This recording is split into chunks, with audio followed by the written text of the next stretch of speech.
Oh, hey there. We know that President Truman wasn't a big fan of those communists that were there, right? And we're going to see him here try and use his Truman Doctrine in a couple of different ways. And what he's going to do here is, again, look to contain the Soviets inside their country. So here's some of the ways that we're going to do that.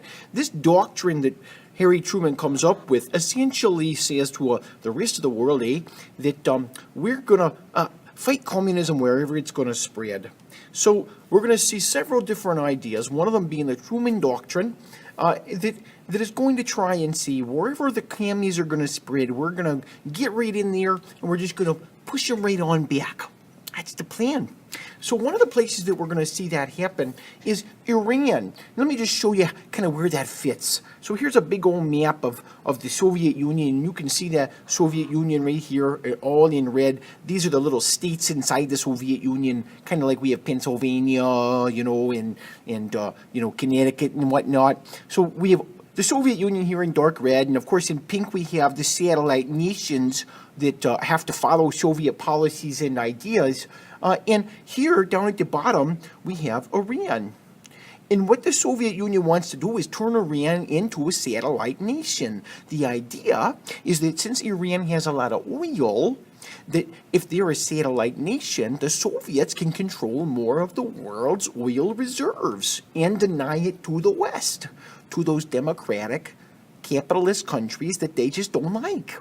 That's the idea anyway. So they have this desire to go in there. America, we're not going to like that. President Truman is actually going to threaten to send the army in after the communists in Iran. And the idea here is going to be to try and drive them out of Iran. Can you believe that? Crazy. Another example that I can show you of where we, in the Truman Doctrine, pledge to fight communism wherever it decides to go, is in Turkey. And once again, we're going to see Joseph Stalin want to try and make Turkey into a satellite nation. And we know that Truman's not going to want to let that happen. So what we're going to do is wonder, well, why? Why does he want to do that? Why does he want to go to Turkey?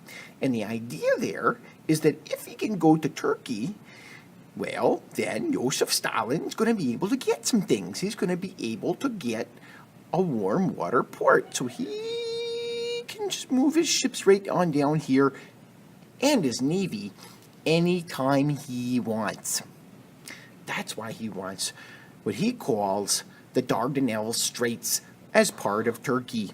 The Dardanelles Straits, in case you're wondering, are this little smidge of land that's right here. Let me show you. Right here. I'll circle it for you. Whoop. That little smidge of land right there. That's the way that Stalin can get his ships and navy out into the rest of the world with no one the wiser.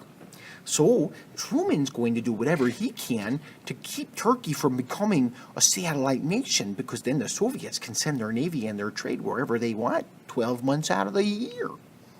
So what Truman's going to do instead is he's going to ask Congress for $400 million so that we can, instead of letting the Soviets turn to Turkey into a satellite nation of their communist country, we're going to try and turn them into a satellite nation of the United States. That's the plan anyway.